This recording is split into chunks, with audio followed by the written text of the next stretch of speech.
Amigos, buenas tardes, bienvenidos a 24 horas. La campaña electoral está vigente en el país en medio de quejas de candidatos presidenciales porque Daniel Noboa no ha solicitado licencia. En breve les contamos. Hola Gaby, ¿cómo estás? Hola Liz, muy bien. Buenas tardes amigos, qué gusto acompañarlos. Además, les contamos que los asambleístas alternos de ADN que se principalizaron se rebelan y cuestionan al presidente Noboa. Más adelante les contaremos al respecto.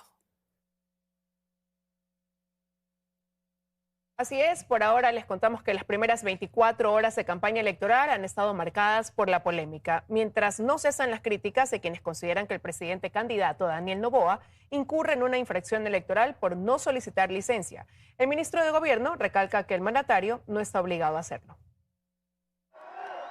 Si así lo quiere, así lo hará, dice el ministro de Gobierno José de la Gasca sobre la licencia que a criterio del régimen no está obligado a tomar el presidente candidato Daniel Noboa. Por lo pronto partimos de la base de que constitucional ni legalmente está obligado a hacerlo. El constitucionalista André Benavides difiere. Cree que desde el gobierno se está malinterpretando la norma, induciendo al error, y esto podría tener consecuencias. Multa económica, suspensión de derechos políticos y también la destitución. En el debate electoral el presidente va a ir a pedir el voto, pero es un presidente que está en ejercicio de funciones y que no ha pedido licencia. Para Benavides, la concentración del pasado domingo en los bajos de Carondelet ya podría ser considerada una infracción electoral. Y, a su criterio, no solo eso. También se ha configurado un presunto delito de peculado por el uso de bienes del Estado. Lo que tiene el presidente como dificultad es que está mal asesorado. Sin embargo, el ministro de Gobierno dice que no se trató de un acto proselitista. No fue un mitin, no fue una convocatoria. Yo lo que vi ayer fue defensores de la democracia. No nos olvidemos, Milton, que la noche anterior, que el día anterior se había estado cocinando en este concierto, en este matrimonio entre el correísmo y la señora Verónica Abad, un golpe de Estado en dos tiempos. Y en este vaivén de interpretaciones, una más. Si es correcto declarar la ausencia temporal de la vicepresidenta Verónica Abad y con ello nombrar un reemplazo. Benavides dice que no, de la Gasca que sí. La ausencia temporal se configura cuando existe una licencia otorgada por la Asamblea Nacional, enfermedad o una causal de fuerza mayor. Así que la señora vaya o no vaya a trabajar, no se configura en ninguna de estas causales. Si es que hay una ausencia temporal del cargo producida por una fuerza mayor, como lo es el incumplimiento de la orden del presidente, lo lógico, lo natural es que el presidente, dentro de sus funciones y en su obligación, llene ese espacio al nombrar una nueva vicepresidenta. Y si esa interpretación o alguna otra quiere ser denunciada, dice el ministro de Gobierno que sabrán responder.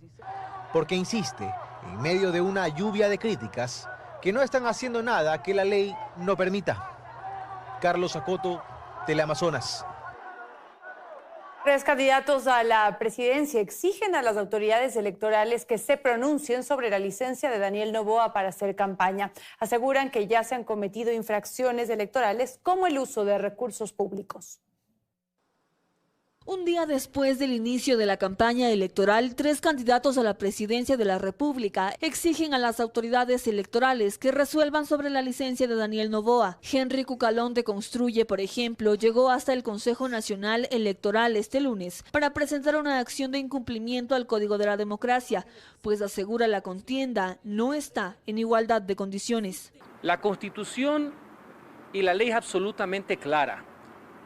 Nadie puede ejercer un cargo público durante el ejercicio de una campaña electoral, porque eso motiva la desigualdad, porque eso es abuso de los fondos públicos. En el supuesto que mantenga este silencio cómplice, este es el paso previo para llevar la acción a la Corte Constitucional. Luis Felipe Tillería, candidato por el Movimiento Avanza, llevó esta misma acción, pero ante el Tribunal Contencioso Electoral explica que hay más de una infracción por la que debería ser sancionado. El señor Noboa salió al balcón de Carondelet, está haciendo proselitismo político utilizando bienes públicos, ha convertido a Carondelet en una central política del movimiento ADN. El Partido Social Cristiano, aunque prefirió ser más cauto, hizo un llamado también al CNE, a la Contraloría y a la Corte Constitucional para que se pronuncie sobre el tema. La inacción no es una opción. A la Contraloría General del Estado, que actúe de oficio y detenga cualquier uso de recursos públicos en esta campaña viciada a la Corte Constitucional. El silencio no es justicia. Mientras tanto, el resto de candidatos ya cumple agenda. Jimmy Jairala de Centro Democrático, Jorge Escala de Unidad Popular y Enrique Gómez de Suma arrancaron sus campañas en Quito, Cotopaxi y Guayaquil, respectivamente. Para este martes está previsto que el resto de listas continúen con la presentación de sus candidatos. Lucía Clavijo, Teleamazonas.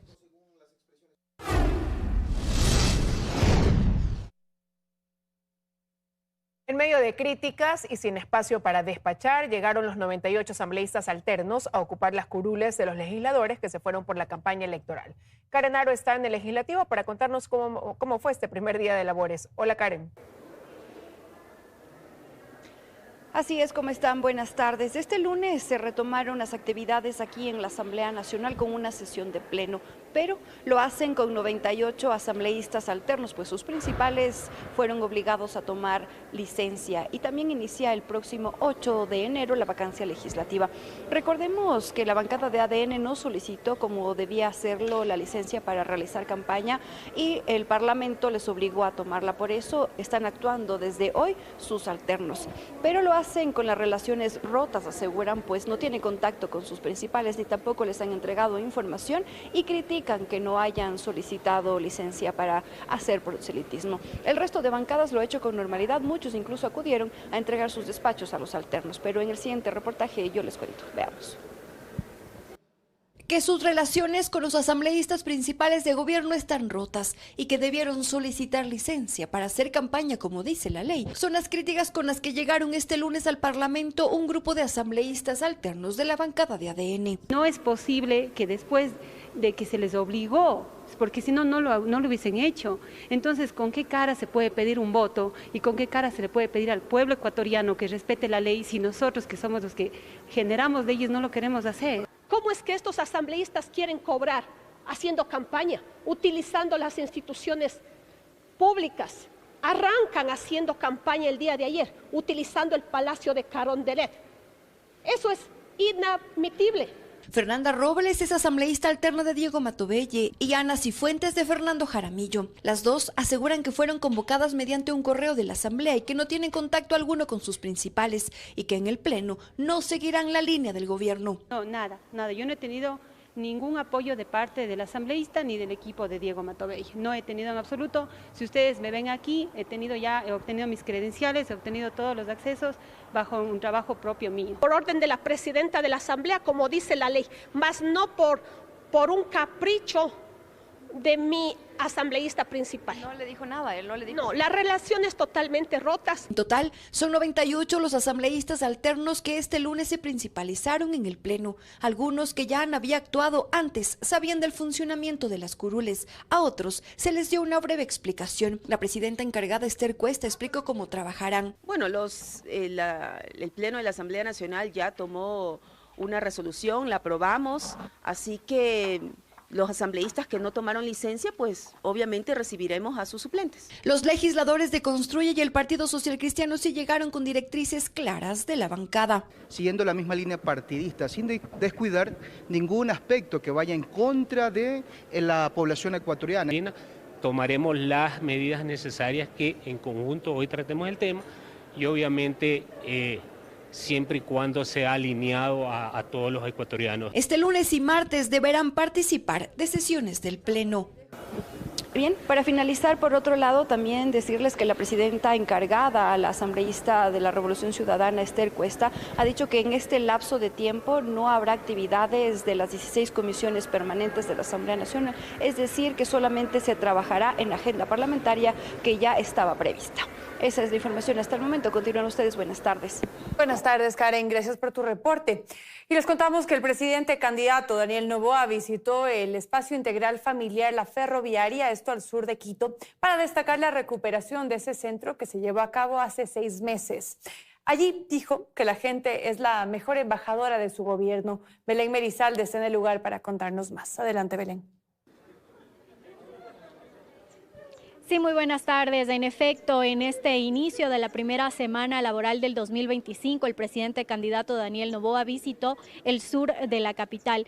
Estuvo en el espacio integral familiar La Ferroviaria, en este punto donde se desarrollan actividades para niños, jóvenes y adultos mayores. Este lugar fue inaugurado por el primer mandatario hace aproximadamente 6 meses y hoy regresó para recordarle a la ciudadanía parte de sus obras. Escuchemos lo que dijo. Al inicio de este periodo vimos cómo estaba abandonada la ferroviaria y este centro en específico estaba en muy mal estado. Hemos hecho un trabajo titánico de varios ministerios para que se pueda rescatar esto que puede ser el corazón de la comunidad. Mencionó además que se siente orgulloso de gobernar el país junto a sus ministros y además que los mejores embajadores de su trabajo son los ciudadanos. Escuchemos. No hay mejores embajadores que ustedes mismos de ver lo que este gobierno está haciendo, y lo que sí estoy convencido es que cada uno de los miembros del gabinete que están aquí le han puesto todo su corazón a mejorarle la vida a cada uno de ustedes, a mejorarle la vida a los ecuatorianos en general. Me orgullo de ser cabeza de este gabinete ministerial y de trabajar en conjunto por su bienestar, porque al final del día son ustedes los que hoy en día están gobernando. Son ustedes los que hoy en día están determinando cuál es el futuro del país. Finalmente, el acto terminó con la repartición de la tradicional rosca de Reyes de este 6 de enero. Y como dato curioso, fueron los ministros que lo acompañaron, entre ellos el ministro de Vivienda, Telecomunicaciones, la ministra de Educación, así como también la ministra de la Mujer, quienes se encargaron de repartir la rosca entre los ciudadanos que se dieron cita en este punto. Eso es lo que puedo comentarles a esta hora. Siguen con más desde Estudios. Muy buenas tardes. Buenas tardes también para ti, Belén. La seguridad y la reactivación productiva del país fueron los temas abordados por la candidata a la presidencia, Luisa González, durante su segundo día de actividades proselitistas. En horas de la tarde de este lunes, en Otavalo, la aspirante a Carondelet realizará el lanzamiento oficial de su campaña electoral. Segundo día de campaña electoral y la candidata del correísmo Luisa González cumple agenda de actividades en Otavalo, provincia de Imbabura. En una entrevista radial realizada la mañana de este lunes, González enlistó sus propuestas en materia de seguridad y detalló una vez más los puntos del Plan Protege. La rehabilitación de toda la infraestructura, el equipamiento de la fuerza pública, la contratación de la fuerza pública, la formación de los guías penitenciarios para el control de las cárceles. González también detalló las obras que pondría en ejecución en caso de llegar a Carondelet. Como el proyecto de riego Pesillo-Imbabura, el paso lateral de Ibarra, fundamental. Esas obras van a hacer que haya empleo. Mientras tanto, se tiene previsto que en horas de la tarde Luisa González realice el lanzamiento oficial de su campaña en la Plaza de los Ponchos, en Otavalo. Durante el primer día de actividades proselitistas, la candidata por el correísmo mantuvo una charla en el podcast de Raúl Chávez, quien también aspira a un curul en la Asamblea Nacional. ¿Con quién nunca se sentaría a tomar un café? Tengo ahí una lista increíble de aquellos indolentes que destrozan la patria por un cálculo personal, de ego, sin pensar que aquí somos 18 millones de ecuatorianos y esta no es la hacienda bananera de nadie. Más temprano, en horas de la tarde del domingo, González realizó en Quito el primer evento de su campaña electoral. Decenas de simpatizantes asistieron al estadio Edwin Quirola. En los 40 minutos de intervención, la candidata por la lista 5 hizo un repaso de sus propuestas con las canela, llegar a la presidencia de la República. El candidato a la vicepresidencia, Diego Borja, también intervino en este evento. Bernarda Ceballos, Teleamazonas. Bailando, cantando e incluso replicando tendencias de TikTok. Así se presentan los candidatos a las diferentes dignidades en las redes sociales. Esta estrategia se intensifica dentro de un periodo de campaña electoral que durará 33 días. A un poco más de un mes para acudir a las urnas, los candidatos a las distintas dignidades encienden sus maquinarias de campaña electoral en diferentes vías. Una de ellas son las redes sociales, que hace varios meses ya están activadas con propaganda política. No obstante, ahora el movimiento es mayor y con diversidad de contenidos al punto de convertir a los candidatos en verdaderos actores frente a una cámara de celular. Tal es el caso de Leonidas Isa y su equipo, que al son de Rocky muestran cómo se preparan para arrancar con la campaña electoral. Las redes sociales también exponen los dotes de bailarines de los candidatos. Así lo muestra el binomio de Construye, Henry Cucalón y Carla Larrea.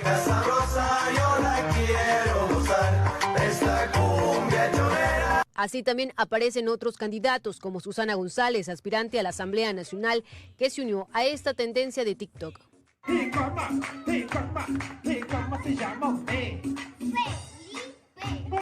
Francesco Tabacchi, en cambio, ha pegado a una imagen millennial y en una corta actuación cuestiona la manera de hacer política en el país en este video. Por el amor de esa mujer. En tanto que en redes sociales a la candidata presidencial Luisa González se la puede observar en varios personajes, como en este, bailando.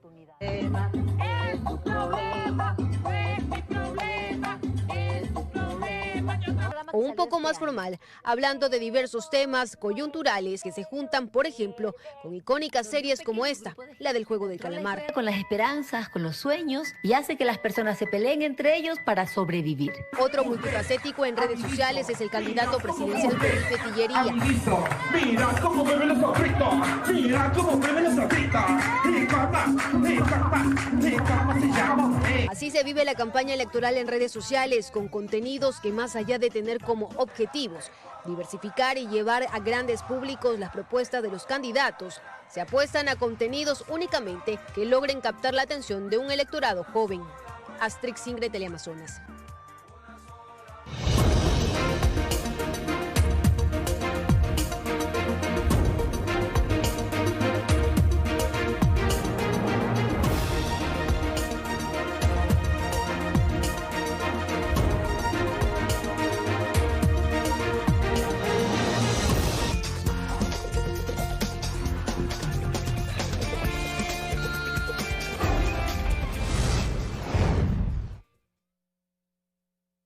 Estamos de regreso con más información. Seguridad, empleo y mejores condiciones de vida lideran los deseos de los ecuatorianos para el 2025. En las calles de Guayaquil, muchos ciudadanos expresaron sus esperanzas y anhelos para este nuevo año. Ricardo Cruzati nos amplía la información. Hola, Ricardo. Así es, ¿qué tal, compañeros? Muy buenas tardes. Arranca un nuevo año lleno de expectativas para cientos de ecuatorianos que buscan un mejor porvenir para el país. Entre una de las cosas es que la seguridad se mejore y se pueda caminar con tranquilidad. Nosotros hemos realizado un recorrido en las calles de Guayaquil para captar las reacciones de los ciudadanos y los deseos para este 2025. Veamos. El inicio de un nuevo año trae consigo la esperanza de un futuro mejor para cientos de ecuatorianos. Con la llegada del 2025, los deseos de cambio y mejora son un reflejo de las preocupaciones y anhelos que persisten en la sociedad. Uno de los temas principales es recuperar la seguridad en las calles de Guayaquil, ya que muchos sueñan en el que puedan caminar tranquilos y vivir sin miedo. Auguramos que en el futuro puedan andar tranquilamente en las calles, sin necesidad de andar escondiendo nada. A la salida de los estudiantes hay muchos robos. Entonces sería bueno que las autoridades, en sí la policía, esté más pendiente de los alumnos, ya que nuestra vida a veces corre peligro. Por otro lado, comerciantes y jóvenes destacan la necesidad de más oportunidades laborales, con el fin de impulsar la economía y mejorar la calidad de vida. Que se abran fuentes de trabajo, pues, para que todos podamos emprender nuevos retos, ¿no? Hay jóvenes que ya salen de las universidades, pero lamentablemente por el hecho de no tener experiencia, no los escogen, ¿ya? Y es muy difícil hoy en día para los jóvenes, pero no es imposible, ¿no? Todo depende de cada persona cómo se desenvuelva. El 2025 comienza cargado de sueños y un profundo deseo de transformación. Los ecuatorianos sueñan con construir un país más justo, seguro y próspero para todos. Esas son parte de las reacciones que pudimos captar, compañeros y amigos televidentes, de personas, comerciantes y jóvenes que anhelan y sueñan con un país mejor. Eso es lo que les podemos contar a esta hora. Volvemos con ustedes con más a Estudios. Buenas tardes, gracias Ricardo por tu reporte. El Ministerio de Defensa busca revocar la sentencia de la jueza Tania Loor, quien declaró la desaparición forzada en el caso Malvinas. Desde la coordinación de la asesoría jurídica de esta cartera de Estado se ingresó un recurso de apelación. El documento está firmado por el coordinador general de asesoría jurídica del Ministerio de Defensa. La petición concreta que se le permita apelar la decisión de la jueza Tania Lor, quien declaró la desaparición forzada de los 4 niños del caso Malvinas. Pues a criterio del solicitante, la jueza no podía determinar si existe o no un acto antijurídico, pues, escribe, de ser cierto corresponde dilucidarlo en otra vía y luego de que Fiscalía realice las imputaciones a las que haya lugar. La jueza se extralimita en sus funciones al concluir que existe una desaparición forzada en manos del Estado ecuatoriano. Y es que el pasado 24 de diciembre, la jueza Lor aceptó un habeas corpus interpuesto por los padres de los niños que fueron detenidos por uniformados, hoy procesados por la justicia. En ese fallo emitido antes de la audiencia de formulación de cargos, se declaró la responsabilidad del Estado ecuatoriano. El ministro de Gobierno se pronunció al respecto. Los ignorantes que hablan de crimen de lesa humanidad o los ignorantes que hablan de un crimen de Estado, esos deberán educarse en su momento. Esto no es ninguna de las dos cosas. Esto es un tema que por ahora está procesado como un delito de desaparición forzada y tendrá que verse con las investigaciones y con los resultados de las investigaciones quiénes fueron los responsables de ese asesinato. Como principio nosotros decimos, no tapamos a nadie, que la justicia diga lo que tenga que decir. Aceptada la apelación, el tema se ventilará en la Corte Provincial del Guayas.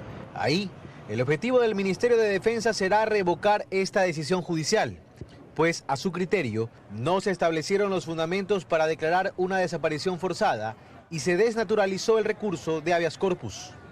Carlos Acoto, Teleamazonas.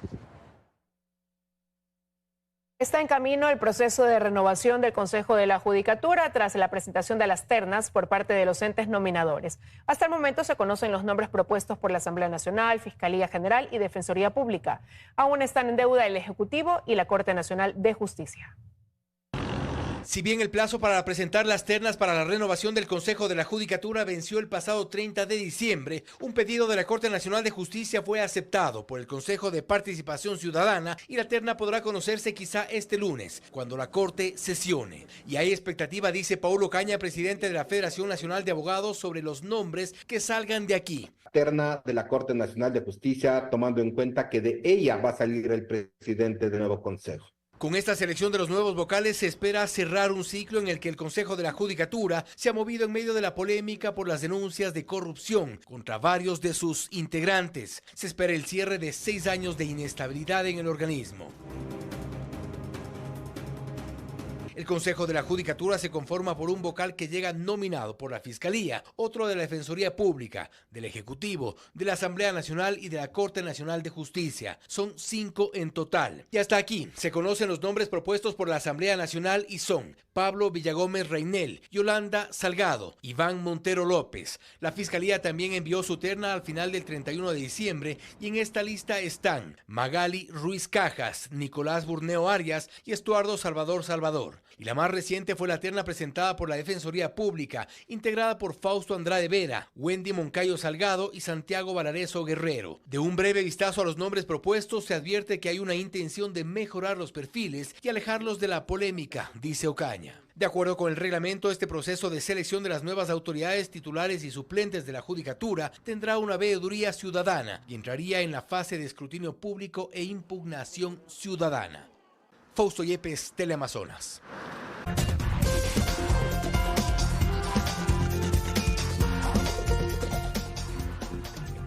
Les contamos ahora que en Guayaquil desde hoy hasta el próximo 20 de enero estarán abiertas las inscripciones para los usuarios que aún no se hayan registrado en el sistema de la tarjeta La Guayaca. Los beneficiarios del plan de aporte social seguirán pagando 30 centavos de pasaje en la Metrovía.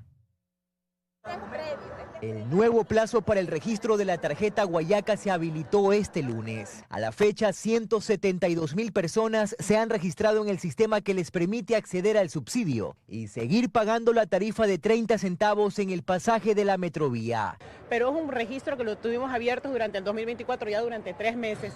Esto que hemos hecho es para aquellos ciudadanos que, como todos, en algún momento dejamos todo a última hora, es una última ventanita, una última oportunidad para que puedan hacer el registro. Según datos del sistema Metrovía, más de 100,000 usuarios ya tienen en su poder la nueva tarjeta. Sin embargo, más de 30.000 no la ha retirado. Bueno, tenemos abierta la web, que es un sistema en el que pueden hacer el registro en cualquier lugar donde estén. Es un sistema bastante amigable y en caso de tener algún inconveniente, tenemos aquí personal que se pueden acercar y aquí los ayudamos. El registro para acceder al plan de aporte social se lo puede hacer en la página web www.laguayaca.gov.ge.com. Los requisitos son los siguientes. En el caso de afiliados con ingresos iguales o menores a $650, incluye documentos como cédula de identidad, mecanizado del IES y planilla de servicios básicos. Para quienes están desempleados o trabajan de manera autónoma, los requisitos son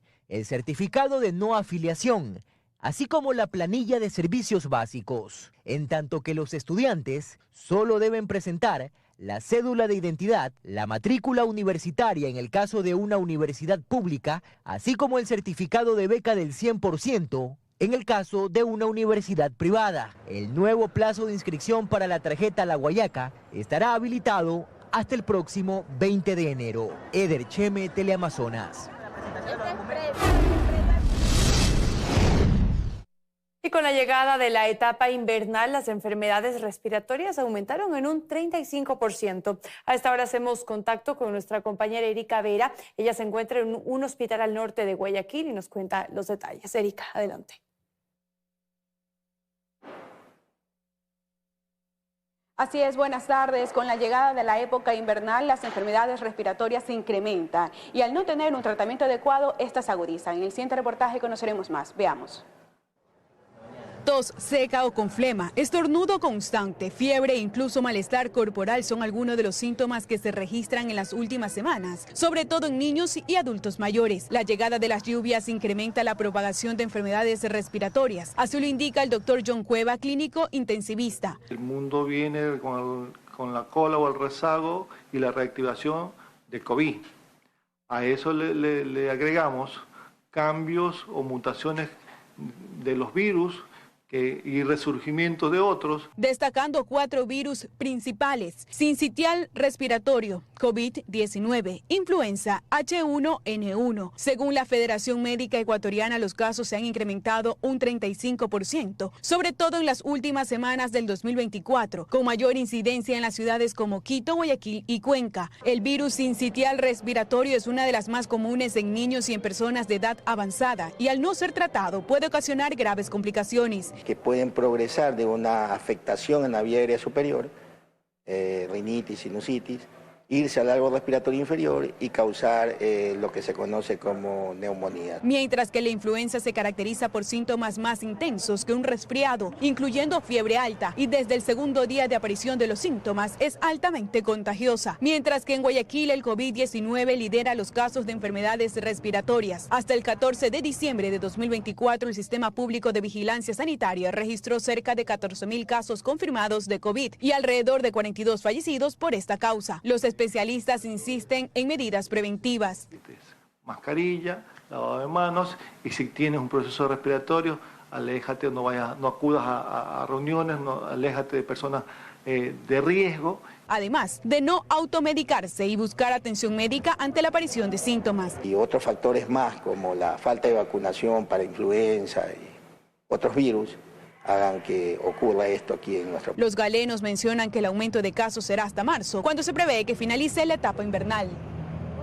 Es importante también tener en cuenta las recomendaciones que realizan los especialistas para evitar complicaciones y, por supuesto, la propagación de estas enfermedades. Ustedes continúan con más en Estudios. Buenas tardes. Buenas tardes y gracias, Erika. A propósito del invierno, revisemos cómo estará el clima en nuestro país en los próximos días. Steffi Paz está en el Instituto Nacional de Meteorología e Hidrología, INAMI, para darnos los detalles. Hola, Steffi.